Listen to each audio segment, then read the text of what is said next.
Shalom saudaraku yang dikasihi oleh Tuhan Yesus Kristus. Kita jumpa lagi di dalam kasih Tuhan Yesus yang terus dinyatakan atas kehidupan kita sampai detik ini, tidak kekurangan sesuatu apapun. Mari siapkan hati kita untuk masuk dalam doa syukur hari ini. Seperti firman Tuhan katakan, jika engkau makan atau jika engkau minum atau jika engkau melakukan sesuatu yang lain, lakukanlah semuanya itu untuk kemuliaan Allah. Kesempatan hidup yang Tuhan berikan, ku mau pakai memuliakan Tuhan, melayani, mengasihi sesama seperti Bapa mengasihiku. Kesempatan hidup yang Tuhan berikan, Katakan, ku mau pakai, ku mau pakai memuliakan Tuhan, melayani, mengasihi sesama seperti Bapa mengasihiku.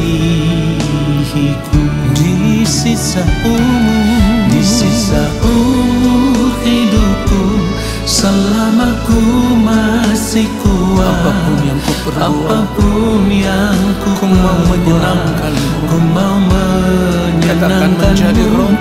menjadi roti terpecah, menjadi anggur tercurah, menjadi berkat bagi sesama.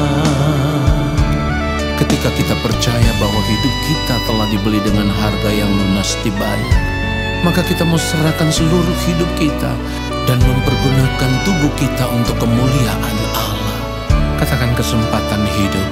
Kesempatan hidup yang Tuhan berikan, ku mau pakai memuliakan Tuhan. Katakan, melayani, mengasihi,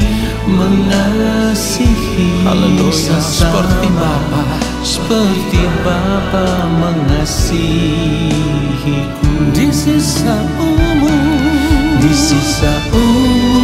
hidupku, selama ku masih kuat, apapun yang ku perbuat, ku mau menyenangkanmu, menjadi roti terpecah, menjadi anggur tercurah, menjadi berkat bagi sesama. Kita mau katakan sekali lagi, di sisa umur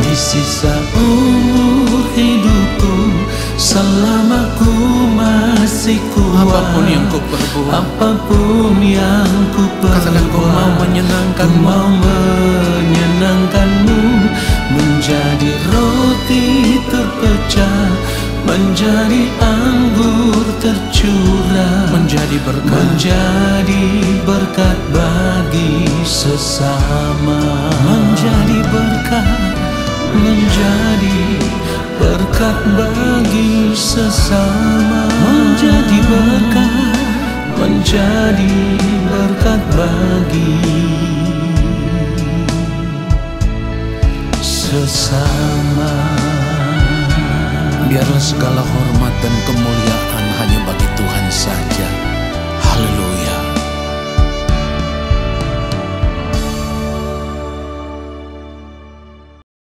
Mari kita berdoa. Allah Bapa yang Maha Kudus, Allah yang Maha Mulia, Allah yang Maha Agung, kami hendak mempersiapkan hati dan pikiran kami. Kami rindu menanti-nantikan Bapa berbicara bagi kami, menyampaikan isi hati Bapa kepada kami lewat setiap kebenaran firman Tuhan yang akan kami dengar saat ini. Kuduskanlah setiap kami yang Maha Mulia. Apapun pelanggaran salah dan dosa kami mohon pengampunan Bapa, supaya oleh pengampunan-Mu saat ini kami dipandang layak di hadapan-Mu ya Allah, Dan biarlah kami menerima kebenaran firman-Mu. Firman-Mu itulah yang mengubah setiap kami. Di dalam nama Tuhan Yesus Kristus, kami siapkan hati kami untuk menerima kebenaran firman Tuhan saat ini. Amin. Saudaraku yang dikasihi oleh Tuhan Yesus Kristus, kita akan melihat kebenaran firman Tuhan. Kita akan membaca Yakobus pasal yang ke-5. Kita akan baca ayatnya yang ke-7 dan ayatnya yang ke-8. Karena itu, saudara-saudara, bersabarlah sampai kepada kedatangan Tuhan. Sesungguhnya petani menantikan hasil yang berharga dari tanahnya, dan ia sabar sampai telah turun hujan musim gugur dan hujan musim semi. Ayat 8, kamu juga harus bersabar dan harus meneguhkan hatimu karena kedatangan Tuhan sudah dekat. Saudaraku yang dikasihi oleh Tuhan Yesus Kristus, ada begitu banyak orang percaya yang berpikir bahwa ketika mereka sudah menerima Tuhan Yesus sebagai Tuhan dan Juru Selamat, maka mereka akan terlepas dari semua penderitaan hidup. Karena mereka berpikir ketika menerima Yesus sebagai Tuhan dan Juru Selamat, dan itu artinya mereka merasa sudah menjadi anak-anak Tuhan, maka mereka merasa berhak meminta apa saja, mengklaim apa saja, dan mereka mau apa yang mereka minta itu dikabulkan oleh Tuhan. Karena mereka merasa berhak sebagai anak-anak Allah. Ini pemikiran yang keliru, saudaraku. Mari kita merubah pola pikir kita. Ketika kita menerima Kristus sebagai Tuhan dan Juru Selamat, perhatikan ini, itu artinya kita harus tunduk sepenuhnya di dalam kedaulatan Allah. Karena di dalam Kristus kita ditebus. Saudara perhatikan ini, di dalam Kristus kita ditebus. Itu artinya hidup kita sepenuhnya telah menjadi milik Allah. Kalau kita ditebus, firman Tuhan katakan kita dibeli dengan harga yang lunas dibayar, berarti kehidupan kita menjadi milik Allah. Kalau hidup kita menjadi milik Allah, berarti kita ini adalah hamba. Hamba harus tunduk sepenuhnya di dalam kedaulatan tuannya. Dalam hal ini kita harus tunduk di dalam penurutan akan kehendak Allah. Jadi kalaupun saat ini di dalam menjalani hidup ini ada tantangan, ada masalah yang harus kita hadapi, maka kita harus tetap sabar. Itu yang firman Tuhan katakan. Kita harus tetap sabar menghadapi semua itu. Kita harus berani percaya bahwa Allah itu setia. Perhatikan itu. Allah itu setia, artinya Ia tidak akan pernah meninggalkan anak-anaknya. Persoalannya adalah kita mau percaya dengan sungguh-sungguh kepada Allah atau tidak. Kalau kita berkata kita benar-benar percaya kepada Allah di dalam Kristus, maka apapun yang kita hadapi, kita tahu semua persoalan, tantangan, masalah hidup yang kita hadapi, seringkali Tuhan izinkan itu terjadi dalam kehidupan kita supaya kita semakin didewasakan. Lewat persoalan itu kita semakin mengerti apa yang menjadi kehendak Tuhan yang sesungguhnya ingin supaya kita terus dibaharui. Jadi kita harus percaya bahwa orang percaya itu diubah, dibaharui oleh Tuhan lewat persoalan-persoalan hidup, lewat tantangan, lewat masalah. Disitulah kita dibentuk, disitulah kita dididik. Persoalannya adalah apakah kita mau sungguh-sungguh memberi diri kita untuk masuk di dalam didikan Tuhan atau tidak. Kalau untuk masalah makan, minum, dan pakai, percayalah Allah itu setia. Ketika kita takut akan Tuhan, kita bekerja baik-baik, Tuhan sanggup mencukupi kita sesuai dengan apa yang kita butuhkan. Tetapi sebagai orang percaya, kita harus tetap sabar dalam segala keadaan, karena kita tahu bahwa rencana Tuhan, rancangan Tuhan itu mendatangkan kebaikan bagi kehidupan kita. Kenapa kita harus memiliki pola pikir seperti ini? Bahwa setiap rencana Tuhan, setiap rancangan Tuhan itu pasti akan mendatangkan kebaikan bagi kehidupan kita. Begini saudaraku, kalau kita yang seharusnya binasa di dalam api neraka karena pelanggaran salah dan dosa, Allah Bapa di sorga rela memberikan yang mulia Tuhan Yesus Kristus, putra kesayangannya, untuk menjadi penebus, supaya nanti ketika berada di balik kematian kita tidak terbuang ke dalam api neraka. Maka kita harus percaya di dalam menjalani hidup ini, apapun yang kita hadapi, kita harus percaya bahwa apapun yang Tuhan rancangkan, apapun yang Tuhan rencanakan, itu mendatangkan kebaikan bagi kehidupan kita. Persoalannya adalah kita tidak mau sabar menghadapi persoalan, menghadapi tantangan, menghadapi masalah hidup. Kita seringkali bersungut-sungut. Pada akhirnya dengan persungutan hidup kita mengeluh. Tanpa kita sadari, lama-kelamaan kita akan kecewa dengan Tuhan. Lalu pada akhirnya kita mundur meninggalkan Tuhan. Apakah Tuhan rugi? Tidak. Justru kita yang rugi. Kita dihindarkan dari api neraka lewat penebusan di dalam Kristus Yesus, tetapi sekarang kita tidak mau sabar untuk tetap ada dalam didikan Tuhan, supaya dibentuk oleh Tuhan menjadi pribadi seperti yang Tuhan kehendaki. Mungkin saudara akan bertanya, Pak, jika demikian sampai kapan dong kita harus sabar? Dengar baik, kita harus sabar di sepanjang umur hidup kita, dan kita tetap percaya bahwa Tuhan selalu memiliki rencana yang indah atas kehidupan setiap orang yang percaya kepadanya, atas kehidupan orang-orang yang hidup takut akan Dia. Kalau kita membaca kebenaran firman Tuhan, Yesaya 55, kita lihat mulai ayatnya yang ke-8, firman Tuhan katakan begini, sebab rancanganku bukanlah rancanganmu, dan jalanmu bukanlah jalanku. Demikianlah firman Tuhan. Ayat 9, perhatikan baik, seperti tingginya langit dari bumi, demikianlah tingginya jalanku dari jalanmu, dan rancanganku dari rancanganmu. Perhatikan itu saudaraku. Jadi saat ini ketika kita mengerti kebenaran ini, bahwa hidup sebagai orang percaya, kita harus tetap sabar dalam segala keadaan, karena kita tahu Allah merencanakan segala sesuatu yang terbaik, yang terindah bagi kehidupan kita, bukan hari ini tetapi di kekekalan nanti. Maka mari kita harus mengubah cara pandang kita, ya.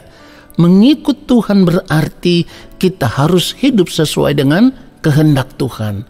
Mengikut Tuhan berarti kita juga harus berani memberi diri, ikut menderita bersama-sama dengan Kristus. Orang percaya yang benar itu seperti itu. Jangan bersungut-sungut. Saudaraku, kalau kita hanya ingin Tuhan mencukupi kita sesuai dengan apa yang kita inginkan, kita tidak percaya kepada pemeliharaan Tuhan. Sebab kalau kita sudah percaya kepada Tuhan, itu juga berarti kita percaya bahwa Tuhan pasti memelihara hidup kita dengan sempurna.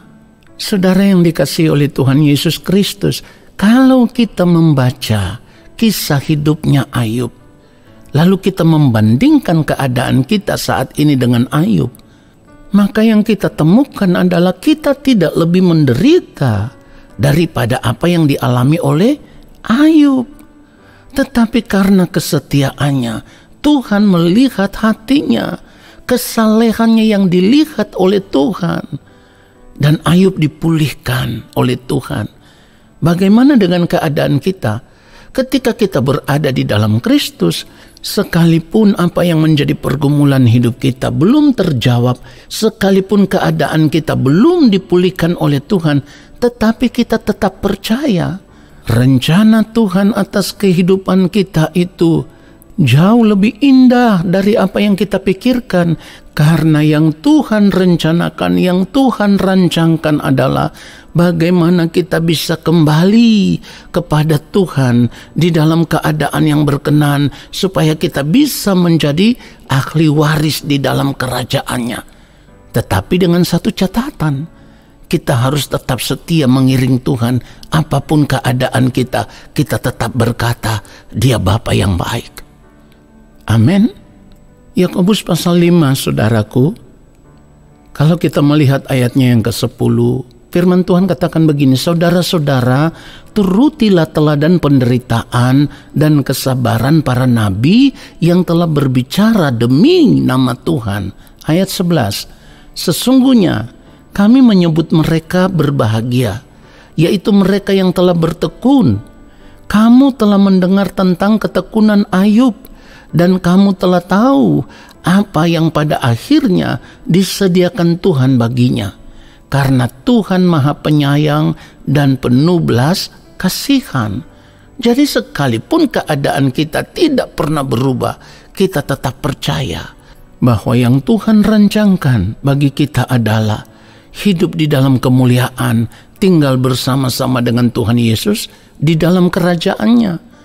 Itulah sebabnya kalau kita melihat kebenaran firman Tuhan, Roma 8 ayat 28, kita tahu sekarang bahwa Allah turut bekerja dalam segala sesuatu untuk mendatangkan kebaikan bagi mereka yang mengasihi Dia, yaitu bagi mereka yang terpanggil sesuai dengan rencana Allah.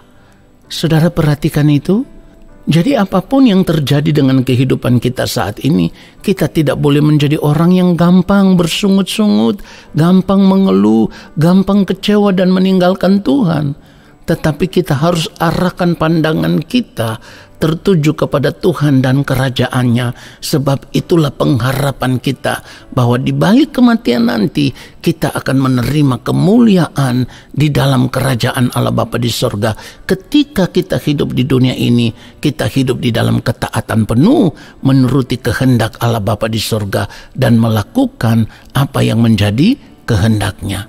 Saudaraku, biarlah kebenaran firman Tuhan ini menyadarkan kita bahwa kita hidup di dalam rencana Tuhan, di dalam rancangan Tuhan hari ini, bukan untuk menikmati dunia ini dengan segala kesenangannya. Tetapi ketika kita hidup di dalam rencana Tuhan, di dalam rancangan Tuhan, kita tahu yang Bapa di surga rancangkan adalah kehidupan yang terindah di dalam kerajaannya bagi orang-orang yang hidup takut akan Dia. Biarlah kebenaran firman Tuhan ini menyadarkan kita semua dan memberkati kita semua. Amin. Mari kita berdoa, saudaraku. Bapa yang Maha Kudus, kami mengucap syukur untuk kebenaran firman-Mu. Kami percaya akan rencana-Mu. Kami percaya akan rancangan-Mu, bahwa Engkau merencanakan dan merancangkan segala yang terbaik bagi kehidupan kami. Sekalipun hari ini kami harus menghadapi berbagai persoalan, tantangan, dan masalah hidup yang datang silih berganti, tetapi kami mau tetap meneguhkan hati kami dan tetap percaya bahwa apa yang Engkau rancangkan, apa yang Engkau rencanakan, itu yang terindah bagi kehidupan kami. Dan kami tetap percaya bahwa pertolongan-Mu tidak akan pernah terlambat datang dalam hidup kami. Terima kasih Bapa untuk kebenaran firman-Mu.